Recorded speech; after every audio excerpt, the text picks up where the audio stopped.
একটা কথা কি জানেন, সরি বলে আসলে কিছুই হয় না। আসলে যে কথাটা হৃদয়ে আঘাত করে সেই কথাটা কখনোই মোছা যায় না। যখন তুমি চিন্তিত উদ্বিগ্ন থাকবে তখন তুমি ধৈর্য হারাবে না, ধৈর্য ধরে থাকবে।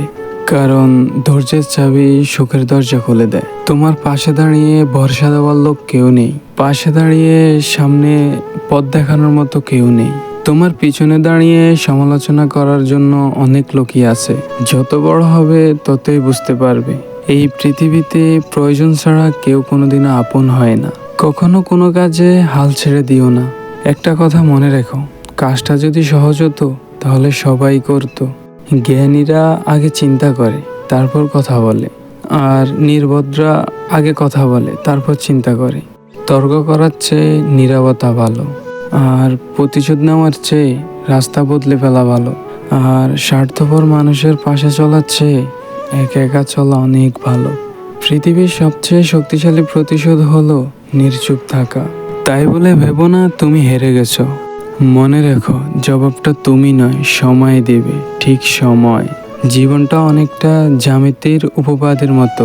চিত্র দেখলে মনে হয় খুব সহজ, কিন্তু প্রমাণ করতে গেলে বোঝা যায় কতটা কঠিন। সময় বলে দেয় কে কার কতটা আপন।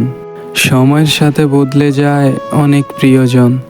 সময়ের সাথে বোঝা যায় কে আপন, কে পর, কে বন্ধু, কে স্বার্থপর। কয়লাকে শতবার ধুলেও তার ময়লা কখনোই যায় না। তেমনি মানুষ বহু শিক্ষিত হলেও তার স্বভাব কখনোই বদলায় না।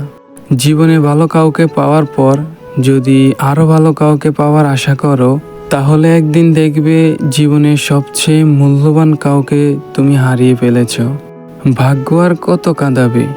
একদিন ভাগ্য ক্লান্ত হয়ে বলবে, যা, তোকে এবার মুক্তি দিলাম। জীবন কি? জীবন আর ভালোবাসা বুঝতে হলে আপনাকে 3টে স্থানে যেতে হবে। যেমন 1 হসপিটাল, 2 কবরস্থান, 3 কারাগার। হাসপাতালে গেলে আপনি বুঝতে পারবেন সুস্থতা ছাড়া আর কিছুই সুন্দর নয়। আর কারাগারে গেলেই দেখতে পারবেন স্বাধীনতাই হলো সবচেয়ে মূল্যবান জিনিস। কবরস্থানে গেলে বুঝতে পারবেন এই পৃথিবীর জীবনে কোনো মূল্য নেই।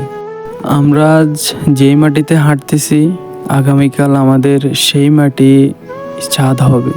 একটা দুঃখজনক সত্যি কি জানেন, আমরা কিছু নিয়ে আসি না, আবার কিছু নিয়ে যেতেও পারবো না। আয়না হলো মানুষের প্রকৃত বন্ধু, কারণ আয়নার সামনে দাঁড়িয়ে কাঁদলে সে নিজেও কাঁদে, আবার হাসলে সে নিজেও হাসে। কিন্তু আঘাত করলে আবার আঘাত করে না, বরং নিজেই ভেঙে যায়।